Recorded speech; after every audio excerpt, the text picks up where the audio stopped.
এটা একটা সংখ্যানুপাতিক নির্বাচন পদ্ধতি, যেই পদ্ধতিতে আপনি ধরেন একটা আসনে 500 বা 1000 ভোট কম বেশি হচ্ছে, মানে একটা আসনের যদি 1 লক্ষ ভোটার থাকে 50,000 ভোট একজনে পাইছে আর একজন 48,000 পাইছে, 50,000 ভোটের প্রতিফলন হচ্ছে, সে সংসদে যাচ্ছে, কিন্তু 48,000 ভোট 48,000 নাগরিকের যে রায় সেটা বিফলে যাচ্ছে।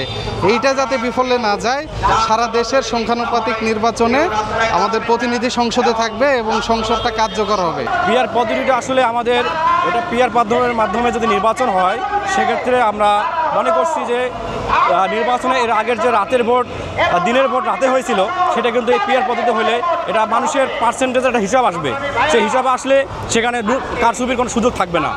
এই জন্য আমরা মনে করছি যে পিআর পদ্ধতির মাধ্যমে নির্বাচন হলে নির্বাচনটা সুষ্ঠু হবে, নির্বাচন কারচুপি করার সুযোগ থাকবে না, জনগণের যে নৈতিক দায়িত্ব একটা আমানত ভোট, সেই ভোটটা আমরা সুষ্ঠুভাবে দিতে পারবো। পিআর পদ্ধতি হলে পরে সবার বোর্ডের অংশগ্রহণ নিশ্চিত হবে, সংসদে সবার প্রতিনিধিত্ব থাকবে এবং কেউ ফেসিফিক হওয়ার সুযোগ পাবে না এবং সবার অংশগ্রহণমূলক একটা সংসদ হবে। এই সংসদ সারা বিশ্বে পরিচালিত আছে, এই জন্য বাংলাদেশ জামাত ইসলাম চাচ্ছে যে পিআর পদ্ধতি নির্বাচন হোক। পিআর পদ্ধতিটা হচ্ছে আপনার, আমরা ধরেন যে আমি একটা প্রত্যন্ত গ্রাম অঞ্চল থেকে ভোট দেবো, প্রদান করব, কেউ ঢাকা থেকে দেবে, প্রত্যেকটা ভোটে কাজে লাগবে, আমার প্রতিনিধি সে সংসদে যাবে। মূলত কিন্তু মেসেজটা হচ্ছে এরকম।